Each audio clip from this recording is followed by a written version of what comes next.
maskini. Amen. Wewe ni mtu mkuu. Amen. Haleluya. Amen. Na shetani anajaribu kupambana na maisha yako. Amen. Kwa sababu anajua kuna ukuu ndani yako. Anajua tu akiruhusu njia. Haleluya. Anajua kuna mahali unaenda. Amen. Shetani anajua ndani yako kuna ukuu.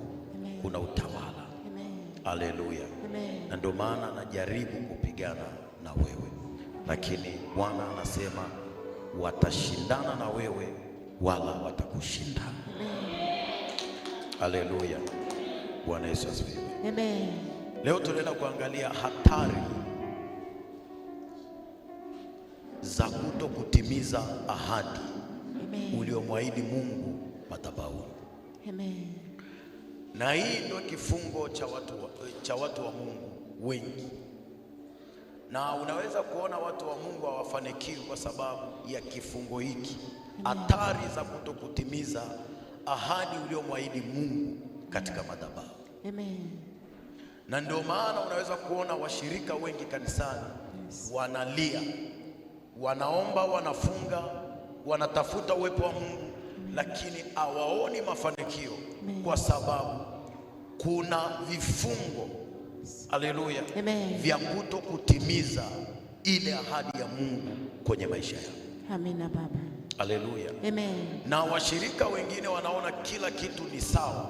Haleluya. Amen. Lakini kuna hatari katika ulimwengu wa kiroho. Amen. Haleluya. Amen. Hatari 5 za kutokutimiza ahadi uliyomwahidi Mungu madhabahuni au kutokuwa mwaminifu. Amen. Washirika wengi wanapenda kufanikiwa lakini sio waaminifu. Amina baba, kweli kabisa. Washirika wengi wanapenda Mungu awainue lakini ukiwafuatilia hawana uaminifu mbele za Mungu. Amen. Haleluya. Amen. Hawa watu sio watu waaminifu katika zaka. Amen. Unatamani Mungu akuinue lakini Mungu akikuangalia anaona kwamba wewe sio mwaminifu katika zaka. Amen. Wewe sio mwaminifu katika sadaka. Amen. Amen. Wewe sio mwaminifu katika zaka na sadaka. Haleluya. Na haya ndio makosa makubwa ya kiroho. Amen. Haya ndio makosa makubwa ya kiroho. Japokuwa watu wengi uchukulia kawaida, washirika wengi au watu wengi ndani ya makanisa wanachukulia kawaida. Amen. Haleluya. Amen. Ndio maana unaweza kuona watu wanasema tunaomba, tunafunga, tunatafuta uwepo wa Mungu, lakini mafanikio hakuna. Amen. Baraka hakuna. Mpenyo hakuna, maendeleo hakuna. Lakini tatizo linaweza likawa hapa, wewe sio mwaminifu katika zaka na sadaka. Amen. Haleluya. Amen. Mwambie haya ndio makosa. Haya ndio makosa. Makosa haya yanaweza kumweka mshirika au muumini wa ndani ya kanisa kuwa kwenye hatari. Amen. Yanaweza kumweka mshirika kuwa kwenye hatari ya kuto kufanikiwa. Amen. Haleluya. Amina. Hapa kuna hatari 5 kwa mtu ambaye sio mwaminifu. Amen. Katika matoleo. Namba 1, ikiwa wewe sio mwaminifu. Amen. Naumiza kidogo. Ikiwa wewe sio mwaminifu. Amen. Haleluya. Amen. Namba 1, hatari ya kwanza, kama wewe sio mwaminifu kwenye eneo la zaka, eneo la sadaka. Namba 1, hatari namba 1, ujiletea laana juu ya kazi zako mwenyewe. Amina papa. Unajiletea laana juu ya kazi za mikono yako. Amen.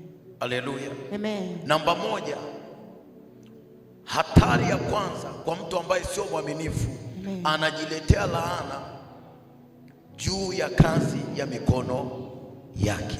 Amen. Unapoacha kutoa zaka, unaruhusu roho ya uharibifu. Amen. Na hapo ndipo watu wengi hawafanikiwi. Kwa sababu wanapofanya kazi, wanamwomba Mungu, Mungu awabariki, lakini Mungu anapowabariki wanakuwa sio waaminifu kwenye kutoa zaka kabisa papa.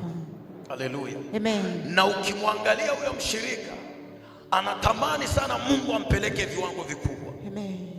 Ukimsikiliza na maono makubwa. Amen. Lakini mbele za Mungu sio mtu mwaminifu kabisa. Haleluya. Amen.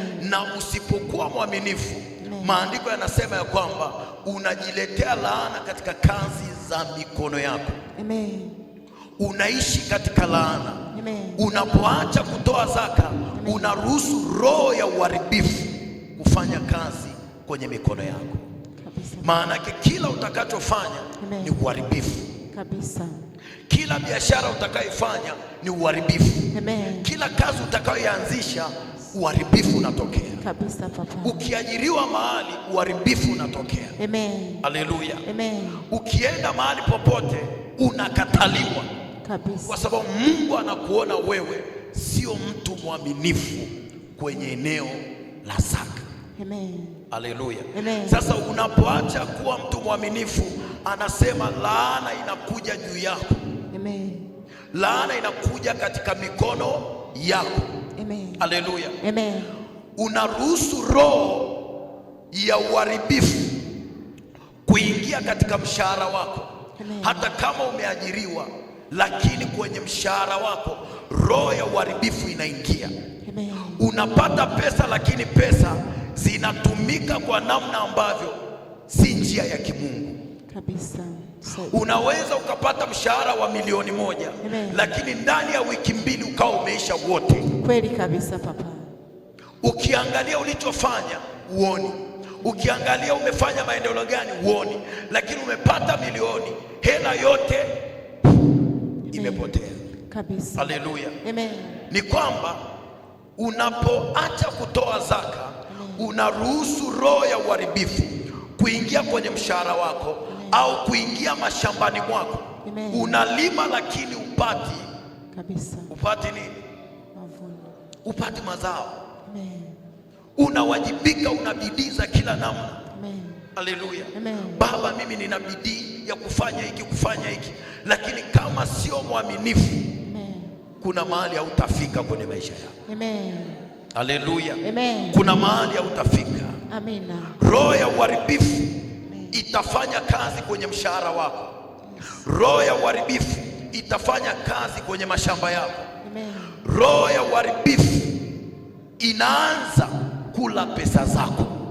Kweli kabisa. Haleluya. Amen. Roho ya uharibifu inaanza kula pesa zako. Amen. Unafanya kazi sana, lakini matokeo hayaonekani kabisa papa. Watu wanakuona huko kazini. Amen. Lakini hawaoni matokeo ya maisha. Kweli kabisa. Ya kile unachowajibika. Amen. Haleluya. Amen. Hawaoni mabadiliko.